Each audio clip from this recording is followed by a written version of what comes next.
Olá, sejam bem-vindos a mais um episódio do Veterinária 360. Eu sou Rodrigo Carmo e sempre trago um convidado muito especial.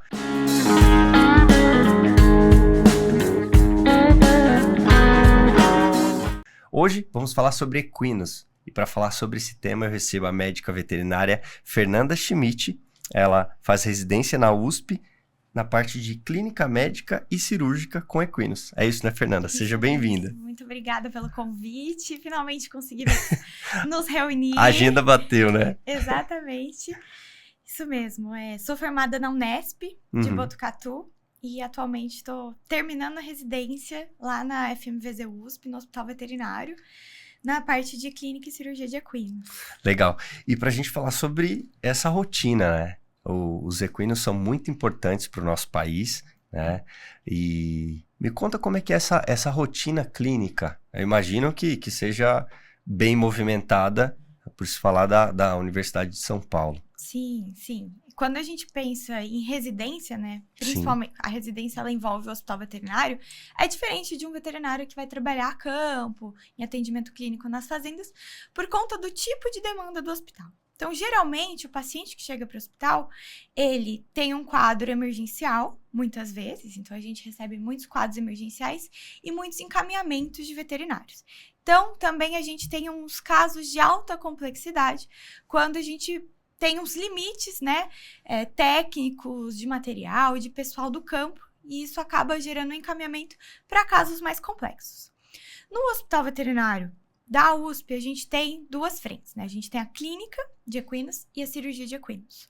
A cirurgia de equinos, a gente acaba recebendo muitos pacientes ortopédicos, principalmente para OCD, fragmentos, artroscopias, e também a gente recebe um número grande de fraturas, principalmente pelo perfil dos nossos professores, que têm suas áreas de especificidade, principalmente em ortopedia. Já na clínica de equinos, a gente acaba recebendo também muita ortopedia, exames de claudicação, principalmente pensando em terapia celular, terapia regenerativa, e a gente acaba recebendo aí as cólicas clínicas, que podem virar cirúrgicas ou não. Mas é uma rotina muito intensa, então a gente recebe tanto casos marcados, quanto casos de emergência, e é uma rotina que dá muito aprendizado ali para o residente, justamente por essa amplitude de temas dentro da medicina equina que a gente consegue trabalhar lá. Legal. Você está há quanto tempo na residência? A residência dura 2 anos, né? Na medicina veterinária, no geral, são 2 anos. Os programas de residência, na USP também. Eu tô um pouquinho além de 2 anos, porque eu precisei fazer um trancamento por questões de saúde. Tô terminando agora, faltam mais uns 3, 4 meses. Então, tô no final do R2. Tá. E tem um rodízio ali, né? Sim. Você vai aprendendo diferentes áreas dentro da clínica médica e cirúrgica, né? Gostaria que você comentasse um pouco como é que funciona esse rodízio dos atendimentos, como que é feito. Sim, nós somos em 8 residentes, né? 4 R1s, que são os primeiros anistas, e 4 R2, que já estão no segundo ano de formação. E a gente rotaciona em funções ali, tanto entre clínica e cirurgia. Então, o R1, como tá mais cru, geralmente são pessoas recém-formadas, elas ficam mais responsáveis pelas internações, então vai fazer uma rotação entre internação da clínica, internação da cirurgia, um pouco de centro cirúrgico, de vez em quando uma anestesia e noturnos, além dos plantões. Quando você passa para o R2, muda um pouco o aspecto das responsabilidades. Então, o R2 ele vai ser responsável pela recepção e pelos atendimentos da clínica, né? Ele vai trabalhar junto com o R1, mas ele que é o responsável. Ele vai rotacionar mais no centro cirúrgico, ele vai ser responsável pelas anestesias e ele vai rotacionar no noturno também. Então, a gente muda um aspecto, a gente sai da internação, que tem muita responsabilidade, muito importante, mas é um trabalho mais rotineiro, né, do que tá ali na recepção de casos novos todos os dias. E quando passa para R2, aí muda um pouco o aspecto da responsabilidade, até pra gente ir passando para R1 o que a gente já aprendeu. Mas sempre trabalhando em conjunto, né? Todo trabalho é sempre em equipe, em conjunto, tem que ter sempre uma troca ali, né? Quem tá no centro cirúrgico trabalha diretamente com quem tá na anestesia, porque super interligado e por aí vai. Legal. E falando sobre essas raças, né? existem diversas raças de equinos. E gostaria que você comentasse um pouco, já atendeu alguns cavalos de alto valor, né, reprodutores? Conta um pouco como é que é a responsabilidade de atender esse paciente de alto valor, né? Principalmente cavalos atletas, né? Sim, sim. A gente tem, primeiro que a responsabilidade como médico veterinário, a gente não Sim, faz diferença sim. entre o valor ou raça do animal, né? Mas principalmente os cavalos atletas, a gente acaba recebendo muito cavalo atleta na parte de pismo, de salto. Cavalos novos que fizeram o exame de compras, acham um pequeno fragmento e não passam no exame de compra e aí precisa retirar por meio de artroscopia. Então a gente recebe muitos cavalos novos pensando nisso. Muitas vezes eles não têm ainda uma clínica de claudicação. É mais por uma questão de exigência de compra internacional. Quando se vende para a Europa, por exemplo, eles exigem uma radiografia super limpa. E a gente acaba recebendo tanto animais de alto valor para exportação, quanto animais de alto valor que já são atletas no mercado interno. E também animais de carroceiros, enfim. Mas a gente tem essa responsabilidade de fazer, né, o melhor atendimento possível. Temos um corpo técnico, um corpo docente muito sério, muito capaz, que mostra isso no dia a dia, muito preocupado. Então, a gente tem protocolos de recepção, profilaxia, anamnese. E o interessante é que, principalmente essas cirurgias eletivas ortopédicas, a gente consegue diminuir o tempo do animal no hospital. Por que isso é importante? É muito estressante para o animal sair do seu habitat, estar no ambiente de hospital com outros animais que ele nunca viu, né? O ambiente hospitalar é um ambiente tenso, querendo ou não. E reduzir o tempo de internação, a gente reduz o tempo de possíveis estresses, possíveis consequências negativas que pensando sempre no bem-estar, né? Qualquer internação pode trazer, né? Pode ser até uma gastrite. Uhum. Então, as artroscopias eletivas, a gente preza pelo cavalo chegar bem cedo, já em jejum, e a gente libera no dia, né? Não tendo nenhuma complicação, ou o animal não tendo nenhuma comorbidade, algum senão que nos preocupe, ele já é liberado no mesmo dia de volta para casa, justamente para a gente evitar possíveis consequências negativas próprias da internação. Legal. E o cavalo, ele tem diversas funções, né?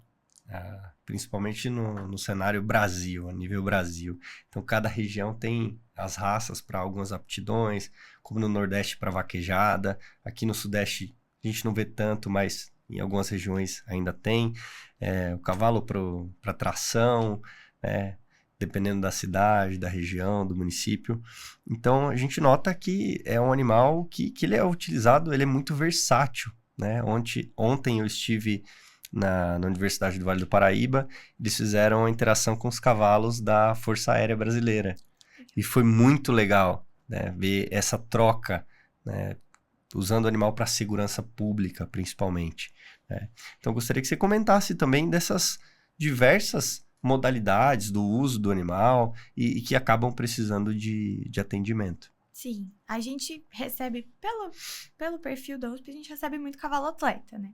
Então, a gente tem vários American Trotters. Legal. A gente recebe bastante. A região ali do ABC tem muitos pequenos criadores e eles acabam levando pra gente, também pela proximidade.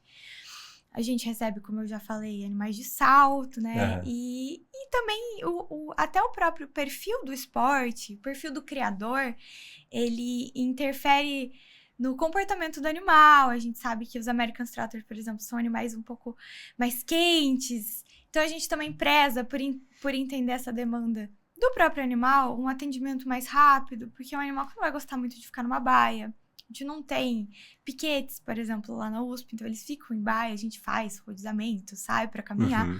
Então, a gente tem que pensar também a modalidade vai afetar a enfermidade, né? E vai afetar o comportamento do animal até no quadro clínico dele, como ele reage ao quadro clínico. Animais mais tensos têm uma maior dificuldade em ficar em repouso e por aí vai. Mas eu sou apaixonada por cavalo desde pequena e é muito bacana essa versatilidade. E é também um animal terapêutico, né? O cavalo é um animal muito sensitivo, os proprietários, os tutores, eles têm uma conexão muito própria, muito pessoal com seus animais, né? A gente fala que são grandes animais, eles são enquadrados em animais de rebanho, de criação, mas ele acaba sendo um pet também, né? Big Um pet né? grande, tem suas particularidades, mas ele acaba sendo uma extensão da família. Teve uma égua, por exemplo, que ela era de passeio, campolina, e... Eu adoro campolina. É muito eu acho bacana. muito legal. E ela não era pra esporte, ela era de passeio. E aí ela bebia pouca água na internação e a gente começou a ficar preocupado, né? E ela começou a querer compactar. E aí eu descobri, conversando com o dono era super atento, ia toda semana lá visitar. Conversei com ele, ele falou, é que eu levo ela pra tomar água no coxo. Que ela gosta de tomar água comigo ao lado. Caramba. Aí eu tinha que levar ela no coxo e ficar do lado dela pra ela beber água. Então, cada animal é muito individual, o tipo da criação, muda muito, o comportamento. Né? Então, é importante a gente também entender a especificidade do esporte e a particularidade da relação do dono com o animal, até na anamnese, pra gente conseguir adaptar no nosso atendimento, né? Por exemplo, a gente atende muitos animais da PM, como você falou, segurança pública. Os animais da PM, eles são super bem treinados. Da cavalaria, né? Da cavalaria. Tem lá em São Paulo uma cavalaria bem grande. Eles mandam bastante animais com claudicação. Alguns animais com distúrbio do sono. Por estar em São Paulo, tem dificuldade em dormir. E também pelo tipo de trabalho que exercem com eles, também não tem piquete na cavalaria. Isso afeta completamente o comportamento deles. E é bem bacana que os animais da cavalaria são super dóceis, eles entendem, eles são muito bem adestrados, treinados, então eles ficam bem na baia. Tem outro aspecto, eles já têm esse entendimento do que o animal que tá a pasto e vai pra baia e não vai querer beber água. Então é muito legal ver esse tipo de particularidade e a gente também acaba criando uma relação com o paciente, né? Legal. É muito bacana, eu gosto muito da campolina, acho incrível, uma raça muito bacana. É um animal grande também, né? Enorme. E o Friesian também, eu gosto muito. Eu tive alguns cavalos e gosto muito. É uma espécie que me traz muito conforto. É muito bom, né? Nos eventos, nas romarias, né? Eu acho muito interessante ter essa troca, essa interação do animal com o meio ambiente, estar sempre na roça, me traz muita paz. Eu acho que os animais têm essa função também. Né? E falando um pouco da tua carreira, da tua trajetória, o que você imagina para os próximos anos? Quais são os próximos passos aí que você tem planejado? Certo. A residência, ela traz uma maturidade profissional bem bacana, até no sentido do como que eu quero atuar como médico veterinário. Que a gente sai... A veterinária é uma profissão muito ampla. Sim. Poucas pessoas sabem que ela é tão ampla quanto ela é.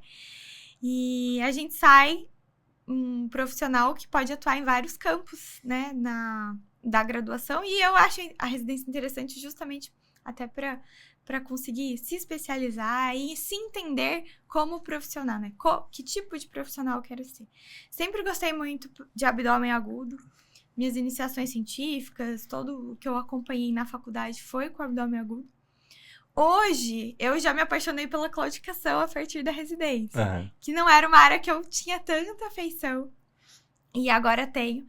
E a minha ideia é realmente retornar aqui para São José dos Campos, Vale do Paraíba, e atender a campo, né? O que der e vier. Se vier cólica, vamos atender cólica. Mas a minha intenção é focar em diagnóstico por imagem, claudicação também. E até mesmo quem tiver interesse, vontade, ajudar a entender qual caminho quer seguir, né? Porque tem gente que entende que a residência é um caminho e não necessariamente a residência é necessário, é um caminho para todo mundo, visto a diversidade da medicina veterinária, né? Sim. Então, pensando em ajudar com mentorias, alunos ou recém-formados, justamente para se entender, putz, eu quero tal tipo de residência, será que cabe para mim? Faz um estágio antes, que é interessante para você entender como que é a dinâmica do local que você está prestando, porque residência não é tudo igual. Exato. E também o tipo, como se preparar para uma prova, né? A preparação para a prova é importante, porque cada prova difere entre si também. E quando você tem uma noção de como você quer trabalhar, você tem uma noção da onde prestar, né? Qual é o aspecto da residência da USP? É mais claudicação, ortopedia. Tá, atendemos tudo. Mas o carro-chefe é ortopedia. Sim. A clínica, já a USP de Pirassununga, o carro-chefe é cólica. Tem menos claudicação.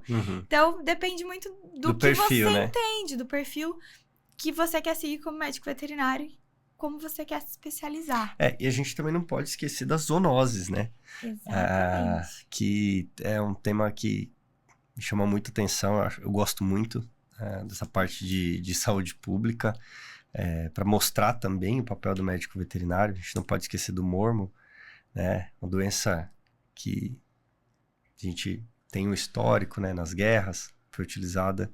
E é legal a gente abordar as doenças, né, do ponto de vista de saúde das pessoas, né? Saúde pública, né? Então, essa transmissão entre os animais e os seres humanos, dos seres humanos para os animais. Eu gostaria que você falasse um pouco também das zoonoses, dessa rotina, como que é dentro do hospital, se vocês têm uma frequência. Sim. A gente faz as exigências para entrada no hospital, do animal ter os exames para IE e mormo. Claro, um caso de cólica emergencial, a gente acaba entrando muitas vezes, né? Não por ter o aspecto de hospital. Mas a gente sempre faz essa exigência. Olha, precisamos de IE e mormo, tudo certinho, GTA, justamente por essa preocupação. Como a gente está num ambiente que vem muitos animais de vários lugares e ficam em contato próximo, existe essa preocupação. A gente tem alguns casos de raiva também já chegaram pra gente, que é uma zoonose que é pouco comentada em grandes animais. A gente tem, agora não mais, mas a gente sempre teve as campanhas de vacinação para pequenos animais. E se esquece que existe também um contato muito grande, né, de morcegos com equinos e bovinos. Como eu sou formada em Botucatu, Botucatu é uma área endêmica para raiva. Desde que eu faço estágio do primeiro ano até o último ano ali na medicina veterinária, a gente tinha muitos casos de raiva em bovinos, em equinos, e de vez em quando chegava com cólica. E todo mundo atende a cólica, e depois fala, não tá parecendo, porque cólica é emergência, então todo mundo já quer atender o mais rápido possível. Aí vai estabilizando o animal, vê que é um quadro neurológico. Então, a gente tem até uma subnotificação, provavelmente, em locais mais afastados, né? O animal tá a pasto e acaba vindo a óbito, ninguém sabe por quê. E fazer essa conscientização com os proprietários da importância da vacinação, né? Se você faz vacinação e exame de rotina, você tá prevenindo a saúde do seu animal, o seu bolso, né? E também a saúde humana. A zoonose, assim, pra mim, eu sou apaixonada por zoonose também.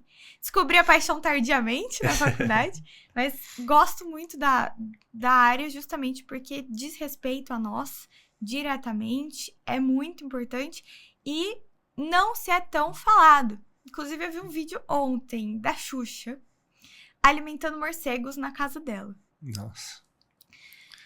E a gente tem que falar sobre esse tipo de coisa justamente para que pessoas influentes como ela não façam esse tipo de coisa, né? Sim. Talvez ela não saiba. Se ela souber, é pior. Mas talvez ela não saiba, mas quanto mais a gente vir, né, em podcasts, perfis de redes sociais, o próprio CFMV fazer esse tipo de trabalho pessoalmente, né, e virtualmente da conscientização, explicar que raiva é quase 100% letal, né? E os poucos casos de sobrevivência, as pessoas têm uma sobrevida, né? Elas acabam ficando com comorbidades, não é bacana. Então, a gente falar sobre isso, explicar a importância, explicar que, poxa, um frasco de vacinação para raiva para grandes animais é um valor irrisório, né? Você consegue... Bem acessível para pequenos também. É muito acessível para pequenos também. E para pequenos ainda tem os centros de zoonoses oferecem gratuitamente. Sim. Então, é muito importante a gente conscientizar e falar, olha, a gente está exigindo porque é importante não só para o seu animal, mas para você. E é um custo tão pequeno perto de tudo que você investe no seu animal. Sim. Investe mais um pouquinho todo ano que vai fazer toda a diferença. Legal. Eu acho que o nosso trabalho ele tem que ser dito, né? Aqui é um local que está aberto a receber convidados que também possam trazer esse tipo de informação para a gente falar sobre saúde pública, sobre os cuidados. É um serviço para a população, né? Sim. Isso que está sendo dito aqui em todas as plataformas digitais, para que a gente consiga levar a medicina veterinária e mostrar o nosso trabalho. Eu sou um defensor do que a profissão oferece, né? E para que a sociedade entenda e perceba valor do que nós fazemos. Então, eu quero te agradecer pela disponibilidade do seu tempo de vir aqui, para a gente contribuir com o pessoal que está nos assistindo, e que a gente se encontre em outras oportunidades também para falar sobre equinos ou outros projetos. Então, a casa está sempre aberta. Muito obrigado, viu? Muito obrigada pelo convite, estou à disposição sempre. Legal. Então, se você gostou, curta, comente, compartilhe e ative as notificações.